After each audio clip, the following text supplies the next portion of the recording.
Good afternoon, Knights. Today we'll be previewing the Arcadia University women's soccer team's 2023 season. Our guest today, head coach Rick Brownell. Coach, thanks for joining us. Hey, thank you. This is great. We're always happy to have you here, Coach. Now let's talk about the 2023 season. Pretty good ways into preseason so far. Can you tell us about your expectations heading into this year and what you've seen in the preseason so far? Yeah, I always find it a little challenging coming up with full expectations for a season because so many things can happen. It's such a competitive schedule that we have, but I really like what we see so far. The energy's been great. I think, a couple of years past COVID, I think our team is kind of like sort of revved back up again. There's high energy. We've had some great, we have a great staff here, so the off-season training has been phenomenal for them in the summer and things like that. So they came in ready to go.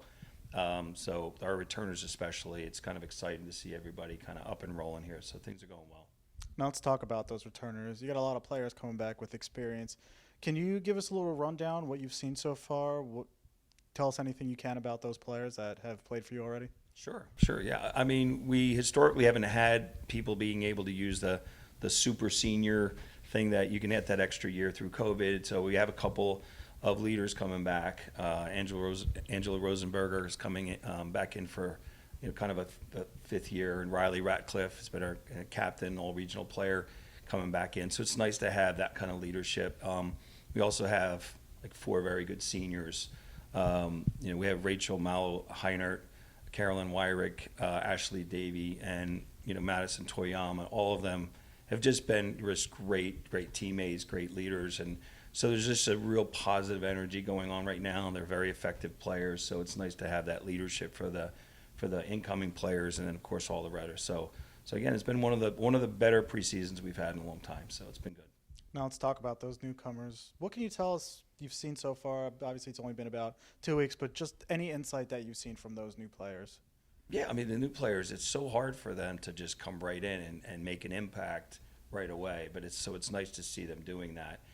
There's challenges to it, coming in when, most of the returning players have had a couple of years of figuring out, how we're doing things, why we're doing things, and I know we even historically have had first years come in and they're just a little shocked at the speed of play. They're a little shocked at the East Coast defending and the competition's coming real fast. So, but they've just adjusted so well. We've got a little family thing going on right now, and everybody's connected together and kind of supporting each other. So it's been great. Now let's talk about the Mac Freedom. Again, always changing it seems like, with Lebanon Valley coming in this year. What can you tell us about the strength of the Mac Freedom and what you're looking for from the conference this year? Yeah, I mean, it's getting, it's even going to be more challenging. The playoffs are going to have a lot of parity this year. I think it's going to be kind of exciting. Misericordia is at the top. I think nobody can count them out as the top, and there's no doubt to me that they're going to be the team to beat this year. I mean, they've been a phenomenal program. Stevens went on a late run last year, like gangbusters. They're very good. Lev Val coming in has been their coach Frank has taken over that program, has done an exceptional job already in a short amount of time. I mean, there's going to be some very, very quality teams. So I think the shifting out and the moving in of Lev Val has made things even, like I said, even more parity, and it's going to be a lot of fun. As everybody's trying to vie for the playoffs and try to be as competitive as they can right to the end. There's not many teams in our conference right now that couldn't make the playoffs right now. So it'll be interesting. Now let's talk about the 2023 schedule as a whole. Schedule always very challenging, out of conference, prepare us for conference play.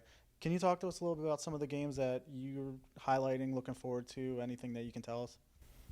We always get started at that, it's a prestigious tournament. The Haverford tournament's always very strong. They bring in very strong competition. So we've historically played Haverford on day one, and they're always fit, a good program there. We're going to play William Smith. There's a top 10 team by the end of last year. They always seem to be in the top 10 in the country. So that's going to be day two, and we're going to roll out from there. So we're going to be playing some pretty high ranked teams along the way. Montclair did very, very well in the NJAC last year, and they'll be coming in.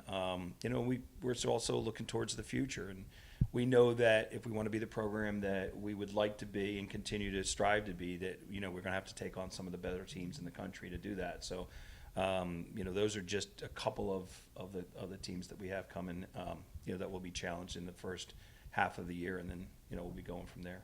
Arcadia University women's soccer kicks off the 2023 season this Saturday when they head to Haverford for a 12 p.m. start. Coach, thanks for joining us. Good luck this year. Thanks so much. Appreciate it.